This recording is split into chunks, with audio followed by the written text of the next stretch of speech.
الله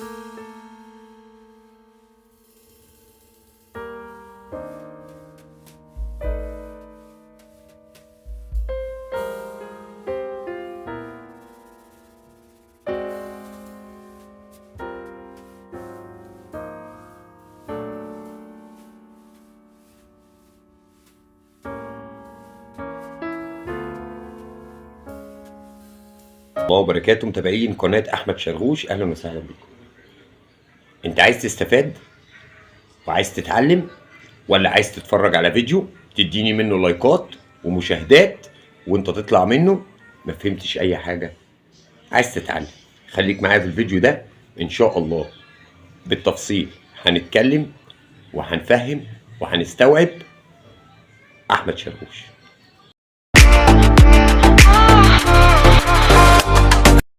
قبل ما أبدأ الفيديو عايز أعرفك حاجة. جميع الأسماك سواء كانت في المياه العذبة أو المياه المالحة بتاكل بطريقتين: إما عن طريق حاسة الشم إن هي تشم فتحضر، إما عن طريق عينيها. عن حاسة الشم طبعا الطعم الطبيعي اللي ربنا خلقه هو زفر، مش محتاج إن احنا نزفره. ولما هو الطعم زفر أو اللي احنا حاطينه، سواء كان طعم يعني دود أرض أو دود مشرشر بحر أو كان عقر أو كان شطنارة أو كان أي طعم من الطعوم، هو ربنا خلقه زفر.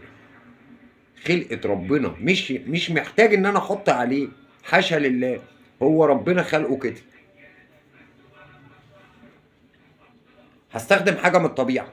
طيب بياكل عن طريق عينيه ازاي؟ زي ما نكونوا في المخايلة اللي هي الكاستنج، وبياكل عن طريق عينيه في الجر، سواء كان في الجر الخفيف او في الجر التقيل. يبقى السمك لما بيجي ياكل بعينيه بياكل في طريقتين: طريقة الكاستنج وطريقة اللي هي المخايلة يعني، وطريقة الجر الخفيف او الجر التقيل اللي هو الترولات. وساعات عملوا مادة بتتحط على الزفر على الطعوم الصناعية عشان تدي يعني تركيبة ان هي يعني السمكة طبيعية. دي انا مش معترف بيها الا في حاجات قريبة، لان السمك بياكل بعينه، بيلمح، اسمها مخايلة، اسمها قصد. وطبعا الرابلة بتعدي بسرعة من قدامه او اللور بعدى بسرعة، لان لو عدى ببطء بيفرزه وبيعرفه، لان السمك لما بيضرب اللور الصناعي بتجيله صدمة عصبية. عشان كده سمك الدم اللي هو بيبقى داخل على طعم اعفى من السمك اللي داخل على طعم صناعي، لان اللي داخل على طعم صناعي بتجيله صدمة عصبية فبيبقى واقف مشتت. ايه اللي حصل؟ انما اللي داخل على دم بيقاتل لان هو بيفترس طبيعي. السمك بيشوف في عينيه قبل ما يخش على الزفر والكلام ده، ما بيشوفش زينا. عشان كده لما بقول لك تيجي تنقي لور ما تنقهوش بعينك. جميل، انت شايفه جميل، احنا بنشوف بعينينا سقوط الاشعه بتنعكس بنشوفه، دي الرؤيه عند البني ادمين. طب الرؤيه عند الاسماك باليوفي، الاشعه الفوق بنفسجيه. فعشان كده الالوان بتتغير، يبقى لازم نلاقي الوان، سواء الميه كانت غامقه او الميه كانت حمراء او الميه مضروبه او الميه كاشفه او كان في شمس او الشمس غابت. قبل الشمس، بعد الشمس، الميه حالتها ايه؟ منوره بنحط الوان فوسفوريه، الميه غامقه بنحط الوان غامقه. ودي هعرضها لكم في فيديو تاني. يلا نخش على موضوع الظفر. بسم الله الرحمن الرحيم. رجعنا لكم تاني. طول عمرنا بنصطاد من زمان، واحنا بنصطاد من زمان في طرق لازم نزفر بيها وفي طرق ما كناش بنزفر بيها. انا عايز اخلي موضوع الحلقة ده لنقطة معينة او كام نقطة معينة بحب اوضحها، اللي هم ايه؟ اللي هم التسفير. لازم تلاحظ حاجة مهمة جدا: ممكن تزفر وتأذي نفسك. ازاي؟ هقولك. هي المية واقفة؟ هي المية راكدة؟ مش في تيار مية سواء كنت في مالح او كنت في عذب؟ طيب زمان لما كنا بنشتغل على الزنجارية والسمك العايم والجلنفيش والميرة كانت بتبقى موسعة، ممكن نشتغلوا بيها، كانت بتخش على بوص يد نشتغلوا بيها تحت مننا. او انا عايز ان السمكة موسعة فعايز اقربها واجيبها تحت مني، الم السمكة تحت مني. هو ده التسفير. يعني ايه التسفير؟ يعني اجمع السمك اللي موجود في المنطقة اللي أنا واقف فيها عشان أشتغل عليه ويبقى تحت مني ملكه.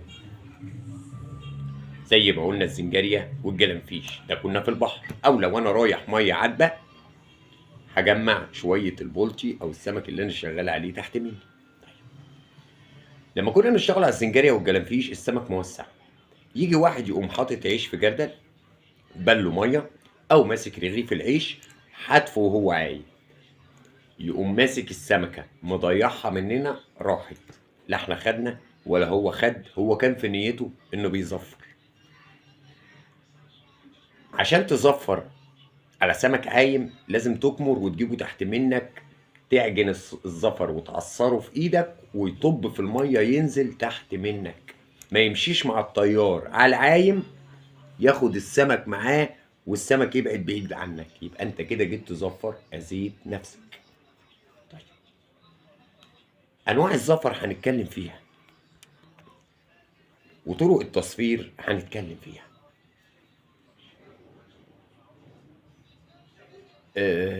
لما تيجي حضرتك عايز تزفر، بطبيعة الخالق هو جعل ان الجمبري فيه نسبة زفارة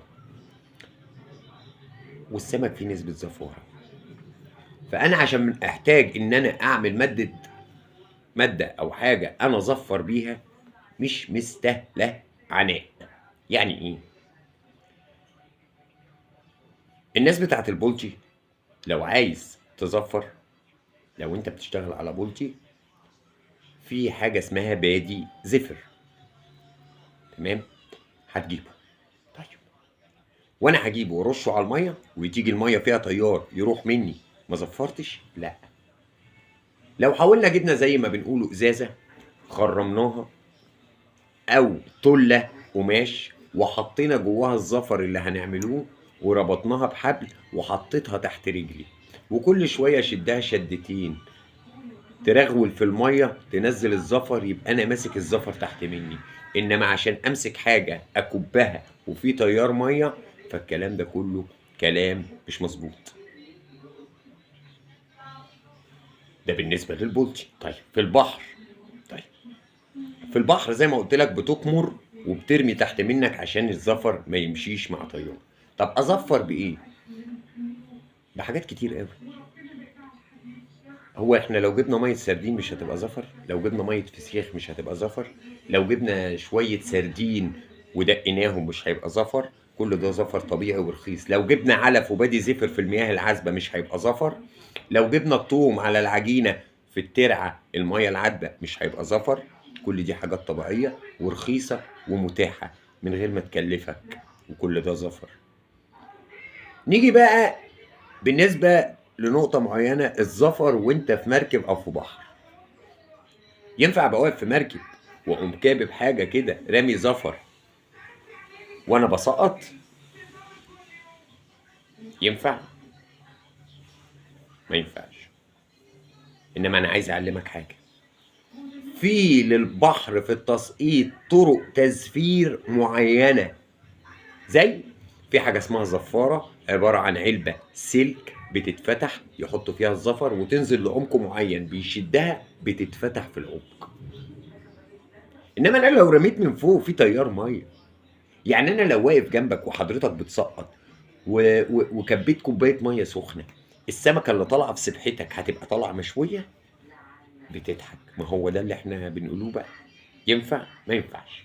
ده في تيارات ميه وفي مد وجزر وميه حاميه وميه الريح ايه واتجاه الريح ايه، فاللي يتكلم كلام بيتسمع كلام معقول. طيب بيزفروا ازاي في الاعماق؟ بيجيب يا اما حته بلاط او حته رخام قديمه يدق عليها مثلا كيلو سردين 2 كيلو سردين، بيهرسوا بيفتفتوا. انا نازل على عمق مثلا 50 متر مثلا او 100 متر، انا عارف على الجهاز عندي ان انا عايز انزل على الزفر على 50 متر. طيب ما انا اجيب 50 متر شعر واقوم حاطط على البلاطه الزفر بتاعي وبقوم لفه بقماشه، مش رابطها، لفه بقماشه والف الخيط من غير اي عقد، واقوم ماسك وانا واقف على المركب طرف الخيط كده يفضل يكر يكر يكر. هو انا عايز انزل ايه ال 50؟ اعمل الخيط 47 متر اول ما يوصل هيفك الخيط، القماشه تتفك، الزفر طلع على المكان اللي انت عايزه. او بطريقه الزفاره الجاهزه، ان هي بتبقى زفاره جاهزه. الزفر مطلوب، الزفر مطلوب في اوقات معينه، لما تكون رايح عايز تجمع السمك.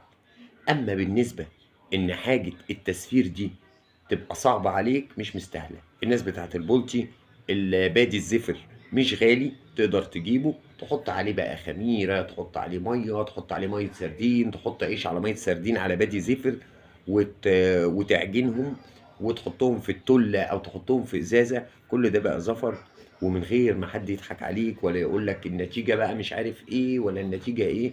كل ده زفر طبيعي، ما بيكلفكش حاجه. ده الصح. لو جينا في البحر في العيش، الميرة والجلنفيش كنا على طول بنزفر لهم بلقمة العيش. البوري بيزفروا، اسألوا صيادين البوري المحترفين بيزفروا بإيه؟ ها؟ بالعيش، بالعجين، بالعيش. عايز بقى انت شغال مثلا زمان لما كنا بنشتغلوا على البطاطا بالعجينة، كنت بعمل حركة كده وانا صغير مع نفسي. ايه هي؟ كانت البطاطا تبقى مجمعه وزفرت لها، فخلاص انزل الفله على الرمش تروح ارد، ما بتلحقش السمكه تحط بقها. ده بالنسبه للشلاط. فكنت الاقي بوقي حته مستيكه بيضه كده، واقوم حاططها على الشلاطات. مجرد ما انزل السمك ما يلحقش يشوف ده ايه، هو جاري على المستيكه انها عجينه، ارد فيه. ده انا كده زفرت. فحاول تجتهد وما تخليش حد يضحك عليك. الزفر طبيعي يعني. انت لو بتلعب رياضة مش بتاخد حاجات طبيعية ولا تاخد حاجات صناعية غالية تضرك وتبقى غالية؟ طب ما هي النتيجة واحدة. انت عايز تلعب رياضة ليه؟ عشان صحتك تبقى حلوة. طب اللي بياخد الحاجات المضرة دي عشان جسمه يبقى ضخم بس صحته مش حلوة. فما تخليش حد يضحك عليك. الزفر الطبيعي موجود ورخيص، وتزفر بيه ونتيجته فعالة جدا جدا. الفيديو ده كان خفيف. يا ريت تتابعوني عشان الفيديوهات اللي جايه. انا بقالي فتره ما بعملكوش فيديوهات، بس قلت انزل بالفيديو ده كده اصبح عليكم واقول لكم كل سنه وانتم طيبين. رجعت لكم تاني. الناس اللي متابعانا والناس اللي هتخش جديده معانا، يا ريت تشتركوا معانا وتتابعوا على القناه. هنعمل لكم فيديوهات شديده، هنعمل لكم فيديوهات. انا ليا طبع، لا بحب الشو. لو انا صورت لك نفسي وانا بطلع سمكه، انت استفدت ايه؟ لو انا ما قلتلكش بعمل ايه، مش هتستفاد حاجه. ففيديوهاتي كلها ما بحبش الشو، بس بحب تبقى تعليميه هادفه. فيا ريت اللي عايز يستفسر عن حاجه، رجعنا لكم تاني، انا معاكم في التعليقات. ان شاء الله ادوني مواضيع عايزين تفهموها، تحت امركم. موضوع هتكلم عنه. الفيديو النهارده يا رب يكون خفيف وفاتكم. كل سنه وانتم طيبين. احمد شرغوش. والناس اللي متابعانا على اليوتيوب، انا عندي جروب اسمه جروب احمد شرغوش، هتلاقي عليه صورتي. خش على الجروب عشان يبقى سهل التواصل معايا على صفحة الماسنجر والفيسبوك. والناس اللي متابعانا برضو على الفيسبوك يا ريت تشترك على القناة، قناة احمد شرغوش. احمد شرغوش. كل سنة وانتم طيبين. رمضان كريم.